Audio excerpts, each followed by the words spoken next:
Welcome back to the Endpoint Lab. In the last video, we learned the theory. Today, we build. We're going to log into Microsoft Entra ID and create our first cloud identity. But we aren't just creating a simple user. I am going to show you how to automate your job using dynamic groups, a feature that automatically assigns licenses and policies based on user attributes. This is how you manage 10,000 users as easily as 10. Let's start. Go to Users, then All Users. Click New User and select Create New User. We are creating a standard member account.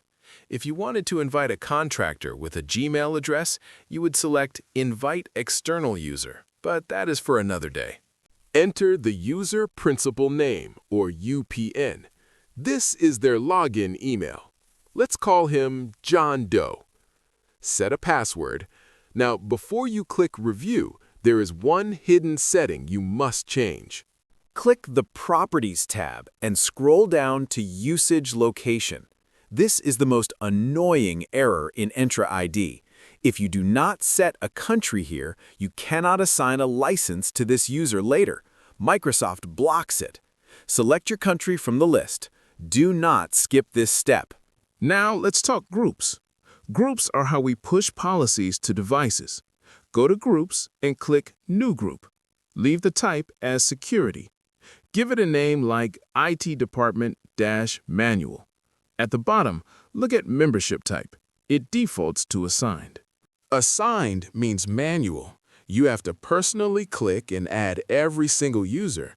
If you hire a new IT guy, you have to remember to add him here. If he quits, you have to remove him. This is fine for small teams, but it doesn't scale.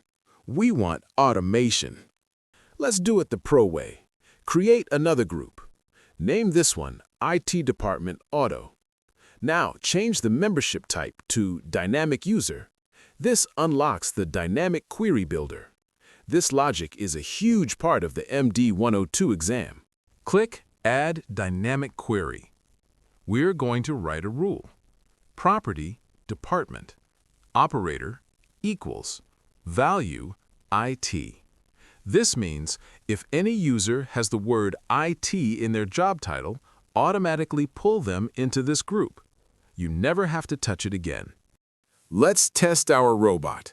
Go back to our user, John Doe, edit his job information, set his department to IT, and save. In the background, Entra ID is now scanning his attributes.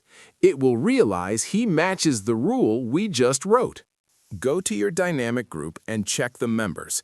It might take a minute or two, but John Doe will automatically appear. Imagine using this for all Windows 11 devices or all US employees. This is the power of the cloud. Last step. John exists, but he is powerless. He needs a license. Go to Licenses on John's profile. Click Assignments. Select your Office 365 E5 for email and your EMS E5 for Intune. Because we set his usage location earlier, this will save without errors. Congratulations! You have a licensed user and an automated group structure. But John still can't log in safely. He has no multi-factor authentication, MFA, and he can log in from anywhere in the world. In the next video, we are configuring conditional access, the security firewall of the cloud. This is the most important security concept you will learn. See you there.